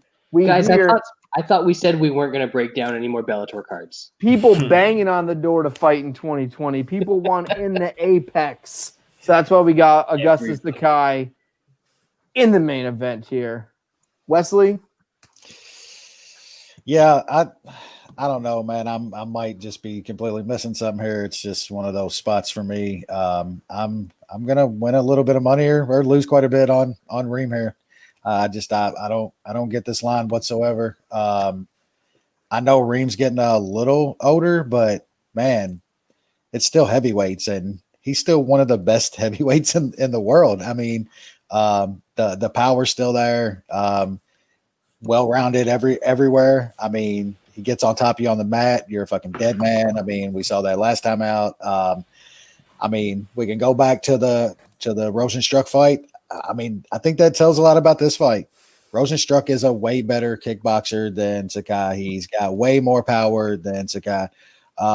Reem won that fight easily for 24 minutes and 55 seconds. I mean, absolutely just toyed with Rosenstruck. He got caught. I mean, he got caught by one. I don't see Sakai doing that. I mean, at no point in a 5-round fight do I see him catching Reem with something like that. I like Reem here a lot. I think he gets a finish sometime in this fight. I'm just going to play the money line straight up fairly large. This is probably my favorite spot on a kind of bad betting card. So I like Reem a lot. Big bet. Yeah. New Shaun. I was looking. Overeem has only lost 1 round in his last 9. If you think he has, 3 finishes, and then the Rosenstruck won 4.5 rounds. Pretty good. Not bad. Yeah. Not bad. That Rosenstruck fight still gives me PTSD. Money, I think, but yeah, that's a PTSD giver. It is heavyweights. Reem still has that chin, so I can't go big on him anymore. I think this is a fairly good stylistic matchup. I don't think Sakai is that good. When you're getting outstruck by Andrei Arlovski pretty handily in 2019, it's not a great look. But there is that chance. So I only took Reem for a unit at -145.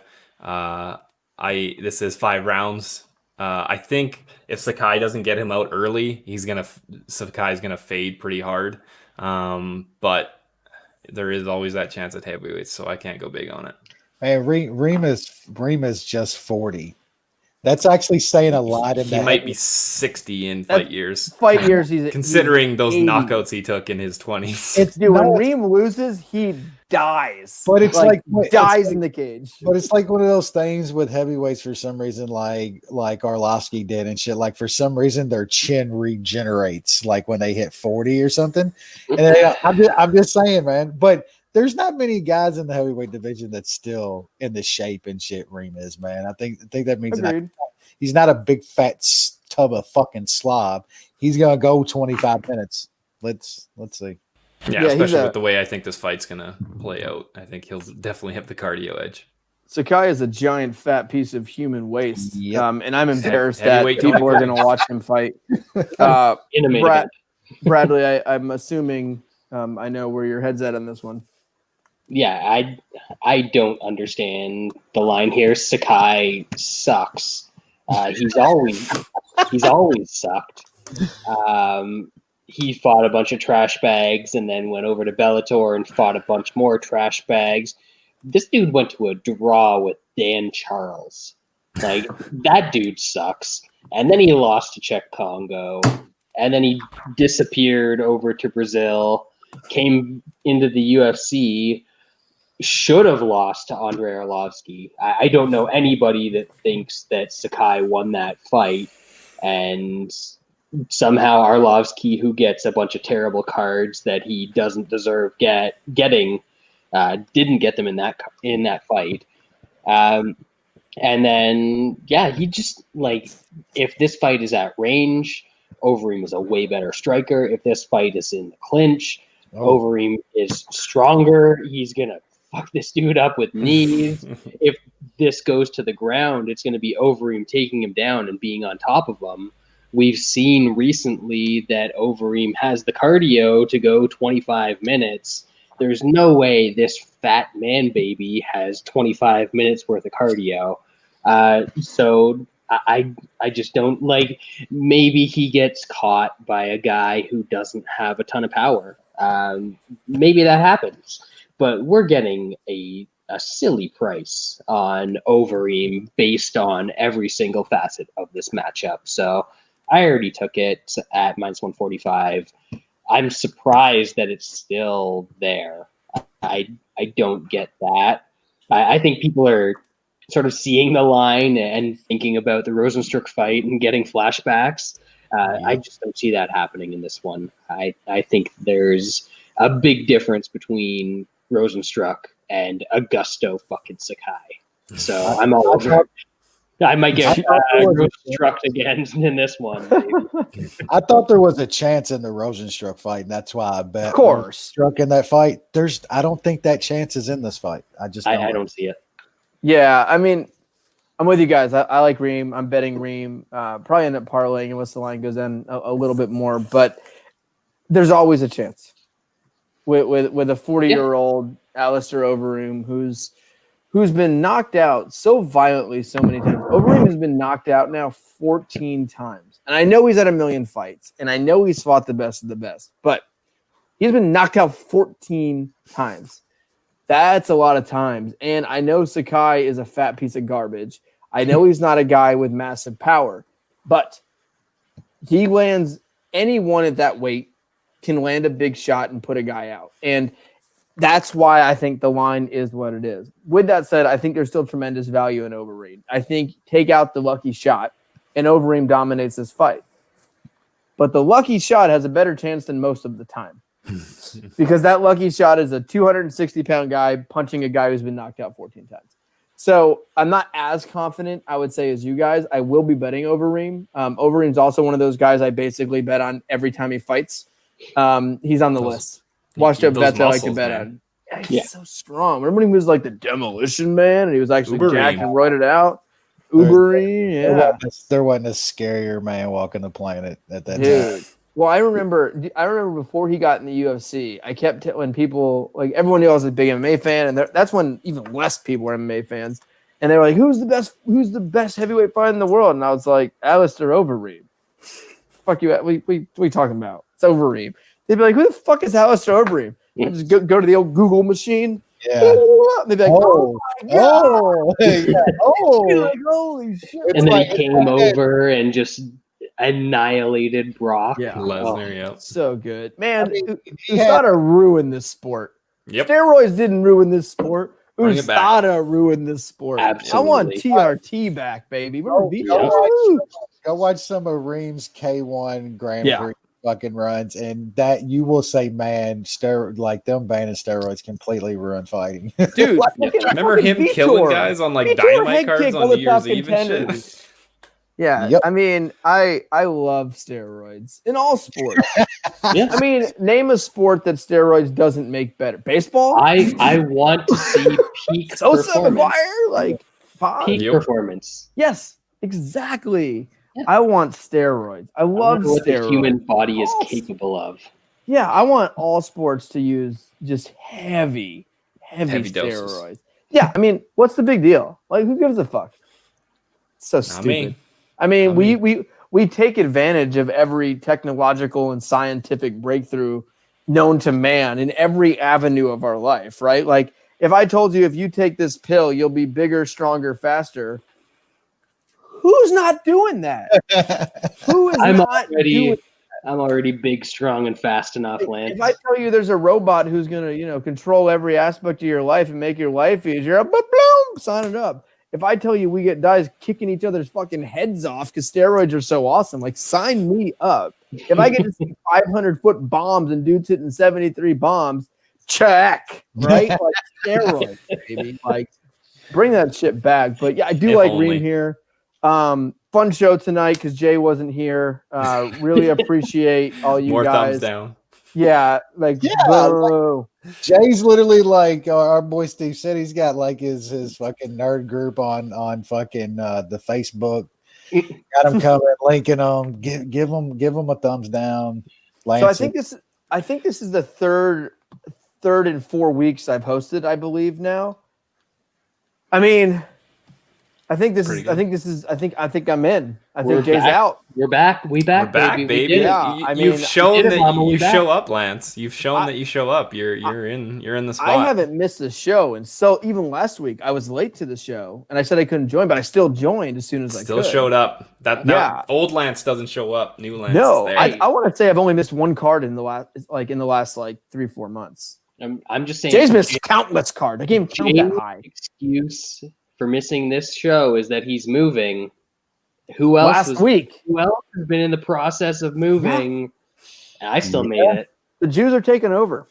I mean, the Jews are taking. This is my fucking podcast. I OG. started this. That's right. But in all seriousness, I appreciate everyone listening. I know the cards haven't been great, but I hope we at least have entertained you a little bit with our lack of knowledge of these so-called UFC fighters. But Next that's week it. we got the garage weight champion. Yes, that Aw, is the. We got a big card next week. In the co-main event, we have the Karate Hottie, just fighting air, just oxygen versus the Hottie. So yeah, we'll look forward to that. But thank you for listening. Hope you enjoyed, and we will see you next week.